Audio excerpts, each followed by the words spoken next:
Jadi sengaja merawat konflik di arena publik untuk popularitas, untuk kepentingan popularitas, dan di saat yang sama membalik kebencian publik menjadi empati demi kepentingan kekuasaan. Menurut saya segera harus diselesaikan sekarang. Karena kalau ini terus dirawat, tiba-tiba di ujung nanti menjelang pemilu 2029, publik di semacam ada framing atau ada keputusan hukum yang pada akhirnya membenarkan ijazah yang dimiliki Jokowi sebagai ijazah asli. Kan aktornya adalah pernah jadi wali kota, pernah jadi gubernur, bahkan pernah jadi presiden, 2 periode, yang memimpin 280 juta rakyat.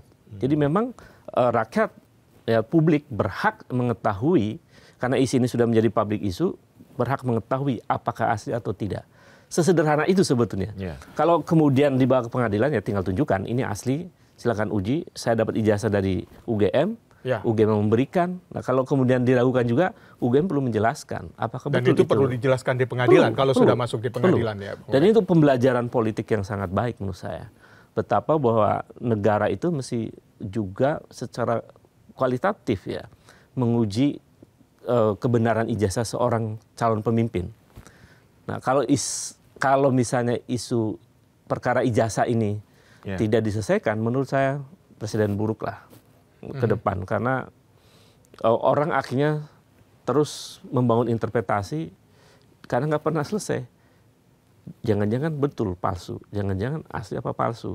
Jadi orang hanya akan mengira-ngira saja, dan ini akan menjadi diskursus yang tidak sehat, selesai dan tidak sehat sebetulnya. Tiada akhir berarti. Tidak akhir. Selama belum ada keputusan pengadilan yang dipercaya oleh masyarakat. Betul. Nah, tapi biasanya kebiasaan yang dulu ketika terjadi pembelahan pendapat seperti itu diselesaikan melalui pertentangan di media sosial biasanya.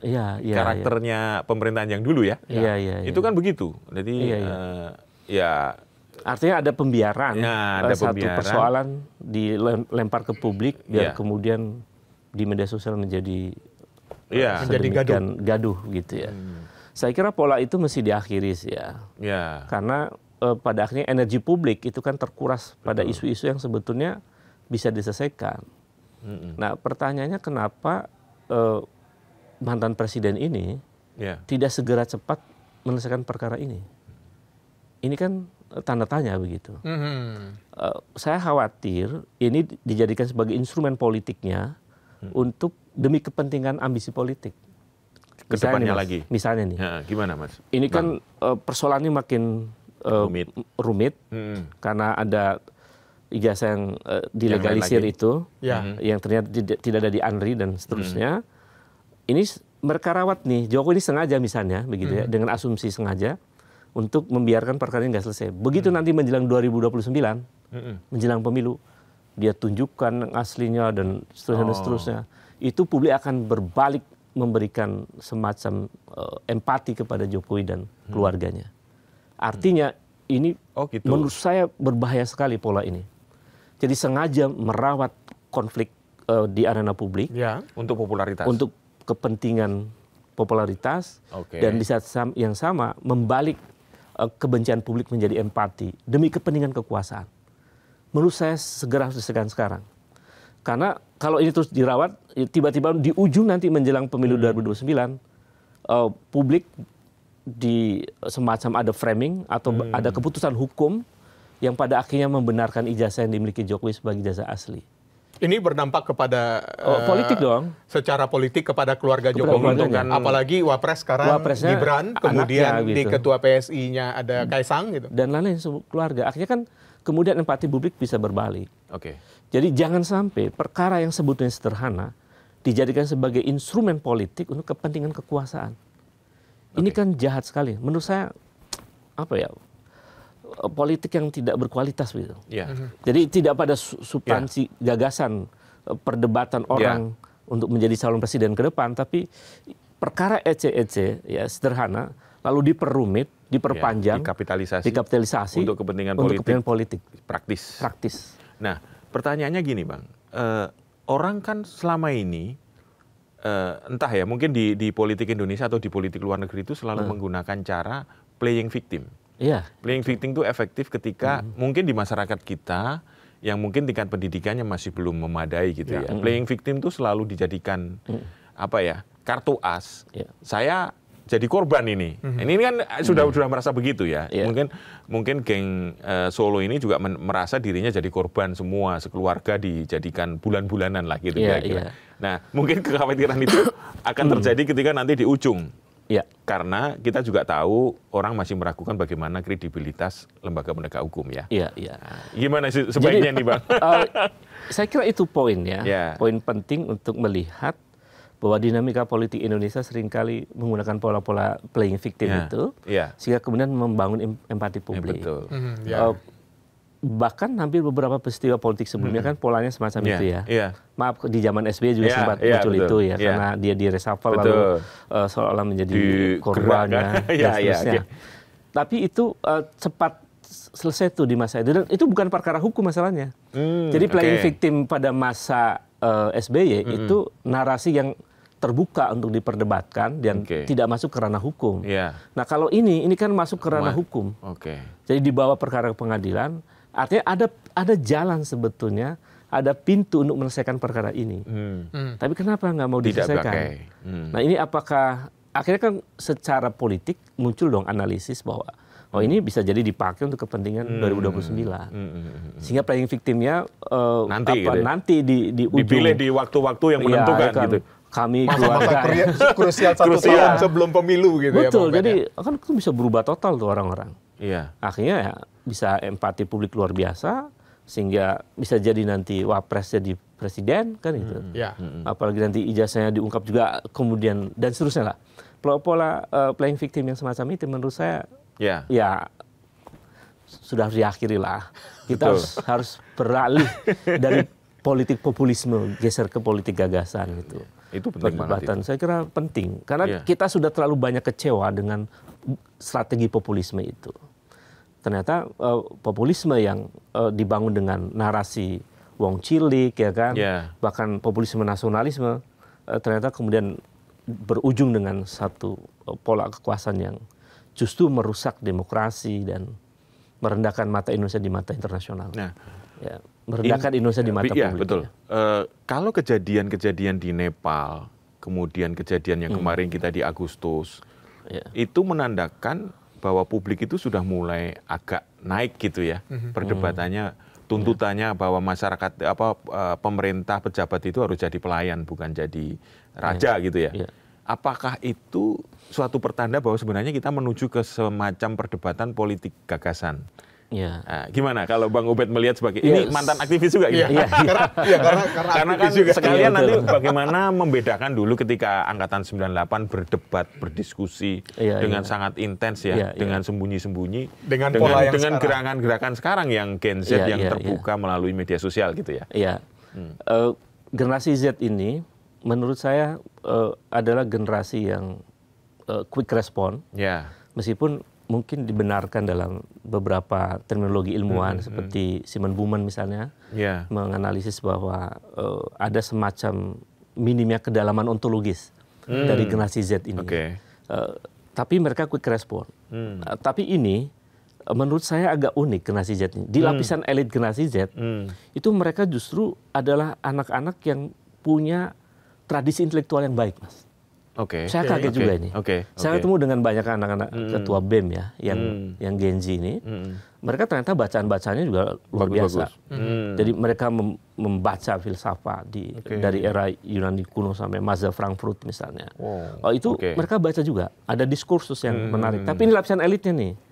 Elitnya kayak ketua BEM, pengurus BEM dan lain-lain. Tapi di level menengah ke bawah, kelompok-kelompok Gen Z ini yang cenderung memang mayoritas banyak yang tadi tidak memiliki kedalaman ontologis. Tapi mereka quick respon. Karena dibantu dengan teknologi digital ini, media sosial dan lain. Nah, apa yang dilakukan oleh Gen Z sekarang dan sekitar akhir Agustus awal September kemarin itu sebetulnya menurut saya adalah akumulasi dari kekecewaan mereka yang bertubi-tubi mereka dikecewakan dalam 5 tahun terakhir. Mereka ini sekarang ada di tahun terakhir karena waktu tahun 2019 mahasiswa baru. Waktu itu kita ingat ada agenda aksi besar namanya reformasi di korupsi. tagarnya. Puluhan ribu mahasiswa demonstrasi DPR, bahkan ada anak-anak SMK ya. Anak SMK juga ikut yang terlibat. pakai bendera merah putih di punggungnya itu dan seterusnya. Jadi mereka kecewa sejak saat itu. Ternyata parlemen tidak mendengar aspirasi mereka, istana juga tidak mendengar, bahkan kaum cendekiawan termasuk saya dan lain-lain itu mengingatkan agar jangan lakukan revisi Undang-Undang KPK. Tapi kan kemudian ternyata secara buru-buru terjadi revisi Undang-Undang KPK. Sampai kemudian KPK dirombak dengan tes wawasan kebangsaan dan ada 57 penyidik yang punya integritas disingkirkan. Jadi sejak saat itu KPK menjadi runtuh. Nah, Gen Z itu yang mereka benci itu sebetulnya kalau di ranking lewat survei itu mereka sangat benci dengan korupsi. Nomor 1 itu ya? Nomor satu. Oke. Ya, yang kedua mereka sangat benci dengan praktek kekuasaan merusak lingkungan. Oh iya, benar itu jadi mereka isu lingkungan, isu korupsi, isu penegakan hukum dan lain-lain itu termasuk isu demokrasi. Ada 5 besar isu yang mereka concern karena menyangkut masa depan mereka, soal pengangguran, soal lingkungan, soal korupsi dan lain-lain.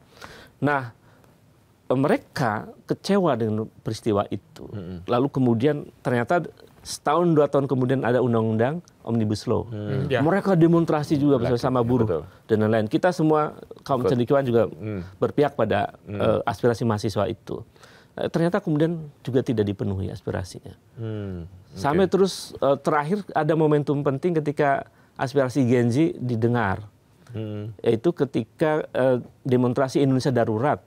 Waktu itu yang mau merubah undang-undang pilkada, lalu mahasiswa juga demonstrasi dan lain-lain, akhirnya revisi undang-undang pilkada tidak jadi. Karena mau membuka pintu buat putra mahkota yang kedua. Kan?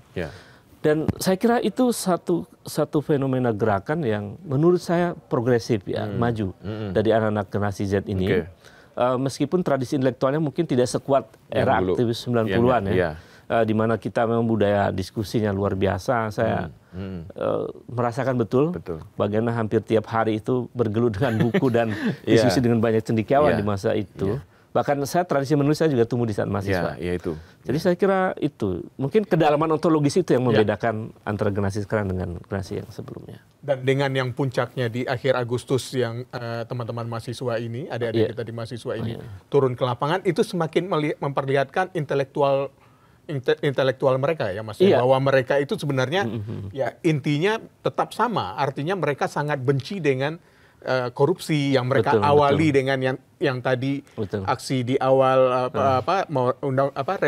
revisi undang-undang KPK yang tidak didengar, dengan berikut aksi berikutnya akhirnya jadi puncak. Jadi memuncak. Meskipun menurut saya ini semacam satu tahapan penting sebelum peristiwa yang lebih puncak dari kekecewaan mereka ya. Yang menariknya mereka ini juga daya militansinya luar biasa Mas. Itu 5 tahun dengan aksi yang hampir setiap tahun terjadi ya. Hampir energinya nggak ada habis-habisnya mereka ini. Bahkan mereka lebih radikal dari yang saya bayangkan. Misalnya ketika pas akhir Agustus itu kan awal September kan kemudian mereka fokus demo di depan Polda misalnya. Itu aksi yang menurut saya BEM cukup heroik karena bisa menembus blokade aparat begitu dan masuk menerobos pagar ke Polda. Itu bentuk sebetulnya juga kemarahan mereka. Orang kalau berani kan berarti mereka sangat yakin bahwa mereka benar itu untuk memperjuangkan sesuatu. Nah, mereka berani terbuka juga melawan represivitas dari kekuasaan. Jadi artinya memang dari sisi keberanian saya cukup apresiasi pada mereka. Dan mereka punya mimpi besar sih Mas tentang masa depan. Itu yang membuat mereka kemudian terus bergerak. Bahkan prediksi saya 1 tahun pemerintahan Prabowo ini juga akan ada demonstrasi besar ya.